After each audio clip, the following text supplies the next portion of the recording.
Assalamualaikum warahmatullahi wabarakatuh. Pada kesempatan kali ini saya akan coba sharing tentang formula amazing cash flow.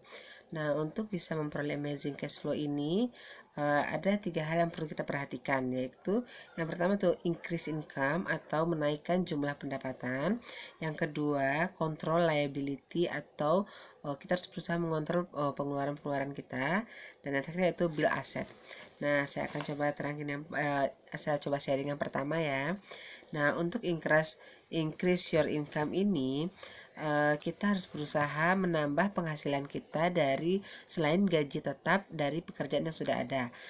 Ini bisa juga dengan memiliki potensi-potensi income yang lain yang akan bisa menambah pemasukan kita. Nah, ada 8 potensi income, yaitu yang pertama itu earn income, yaitu bekerja dan mendapatkan gaji dari pekerjaan. Yang kedua profit income. Profit income ini diperoleh dari kita berjualan dengan membelinya lebih murah, kemudian menjualnya yang lebih mahal. Jadi kita bisa memperoleh profit.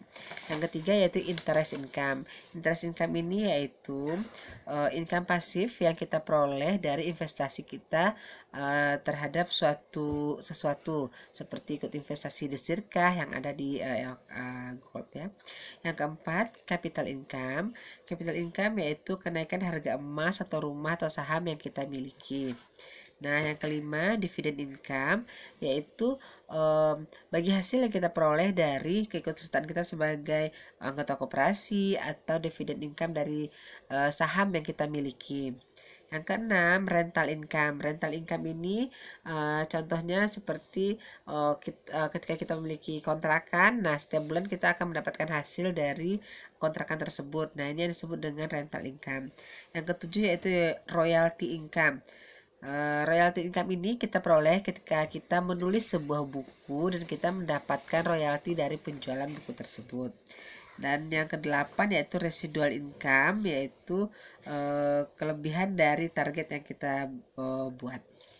Nah, selain dari increase income, untuk mendapatkan amazing cash flow, kita harus mengontrol pengeluaran-pengeluaran kita. Nah, cara untuk mengontrol pengeluaran-pengeluaran itu adalah dengan cara kita harus yang pertama mencatat semua pengeluaran kita atau record. Kita catat semua pengeluaran kita. Nah, dari sini kita bisa melihat nanti kemana-kemana kah uang yang kita miliki itu atau kita alokasikan. Yang kedua, kita harus mencek up, yaitu melihat sehat atau tidaknya keuangan yang kita miliki. Yang ketiga, planning. Setelah kita mencatat dan melihat apakah sehat atau tidaknya keuangan kita, lalu kita bisa membuat rencana bagaimana agar keuangan kita menjadi lebih baik. Yang keempat yaitu eksekusi dan evaluasi. Setelah kita melakukan membuat rencana, melaksanakannya, kita harus mengeksekusinya dan kemudian kita evaluasi. Nah, untuk yang financial recording bisa dilakukan dengan membagi pengeluaran-pengeluaran kita itu menjadi beberapa pos, yaitu seperti kebutuhan harian, untuk saving, untuk bermain, untuk education, dan juga untuk jangan lupa ya untuk wakaf. Nah, kemudian yang kedua itu check up. Check up itu bisa dengan kita melihat keuangan kita saat ini. Terus bagaimana keadaan keuangan kita itu, apakah sehat atau tidak. Nah, ini bisa dilakukan dengan ada aplikasi dari zapfinance.co.id. Nah, seterusnya yang ketiga yaitu financial planning. Financial planning yaitu kita melihat dari catatan keuangan yang sudah kita bikin tadi, apakah keuangan kita itu sehat atau tidak, di manakah terdapat pengeluaran-pengeluaran yang bersifat boros. Nah, itu bisa kita kurangi. Nah, setelah kita melihat keadaan finansial kita, lalu kita bisa membuat rencana apa yang akan kita lakukan agar bisa menutupi kekurangan dari income atau menekan pengeluaran-pengeluaran itu.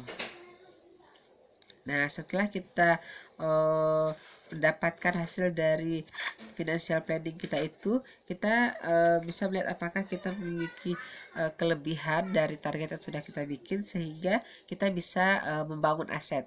Nah, membangun aset ini bisa dengan membelikan emas, atau membelikan tanah, atau membelikan kontrakan atau rumah yang bisa kita kontrakan.